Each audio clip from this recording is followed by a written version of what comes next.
सुकून, मेरे सुख दुख में साथ हो तुम।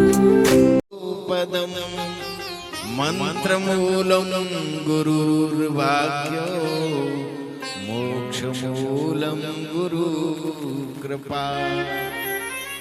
गुरु की कृपा की आस लेते हुए और ध्रुव ने जप करना प्रारंभ किया। पहले दिन समाधि लगाई, 3 दिन बाद समाधि खुली। 5 वर्ष के बालक की थोड़ी वाही इंद्रियों का भान हुआ, थोड़ी क्षुधा लगी तो उन्होंने कैथ और बेर के फल खाए। इस तरह से महीना बीता। दूसरे महीने में ध्रुव जी की 6 दिन की समाधि लगी और उन्होंने फल खाना छोड़ दिया, घास और सूखे पत्ते खाए। दूसरा महीना बीत गया। तीसरे महीने में ध्रुव जी ने केवल जमुना जल पीकर भगवान का भजन किया। चौथे महीने में ध्रुव जी ने वह भी छोड़ दिया और केवल वायु। 5वें महीने में ध्रुव जी खड़े हो गए और भगवान से कहा, प्रभु तुम्हें आना होगा, तुम्हें आना होगा। 6वां महीना लगा। ध्रुव जी एक पैर के अंगूठे पर ऊर्वा बाहु हाथ ऊपर करके भगवान का भजन करते हैं तो ये धरती का कलेजा करुणा से भर गया और झुकने लगी। ऐसा लगता है, सुखदेव जी महाराज कहते हैं, जैसे छोटी सी नाव पर किसी मदमस्त हाथी ने पैर रख दिया, जैसे नाव झुक जाती है उसी तरह से ये धरती झुकने लगी। देवताओं की श्वास रुकने लगी, पक्षी उड़ना भूल गए, समुद्र में ज्वार भाटे आने लगे, पर्वत के शिखर खिसकने लगे, भगवान का सिंहासन डोलने लगा। देवता त्राहिमाम त्राहिमाम त्राहिमाम करके श्री हरि की शरण गए। हरि ने अभय किया, ठहरो मेरा पुत्र बुला रहा है। भगवान प्रकट हो गए गणपति। और आज भगवान ने ध्रुव से कहा, बेटा वरम ब्रूह, पुत्र वर मांगो। लेकिन ध्रुव जी सुनते नहीं। पहले भक्त हैं, जब भगवान बोलते हैं तो अखिल ब्रह्मांड सुनता है, चींटी से लेकर हाथी तक। लेकिन ध्रुव जी के कानों में आवाज नहीं है। क्यों?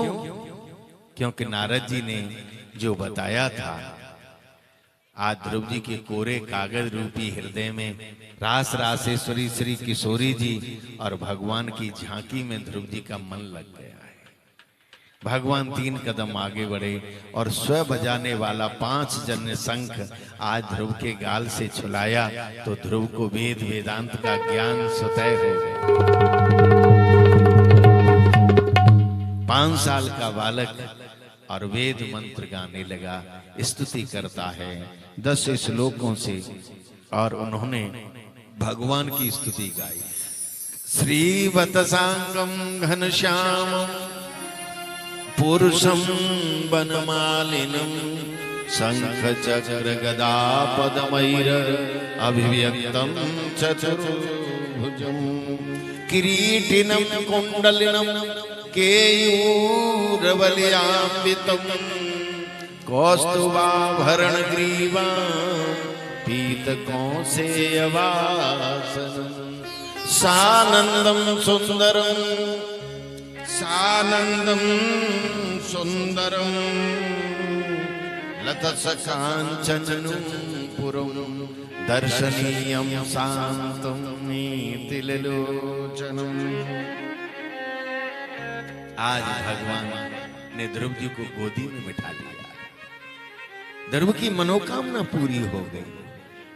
भगवान ने कहा, बेटा बर।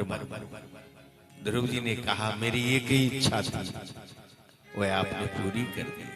मेरे पिता ने मुझे गोदी से उतार दिया और जगत पिता ने मुझे गोदी में उठा लिया। लेकिन भगवान ने कहा, बेटा मेरा सिद्धांत है, मैं जिसको भी दर्शन देता हूं उसे कुछ न कुछ देता हूं। मेरा दर्शन निष्फल नहीं होता, तुम कुछ मांगो।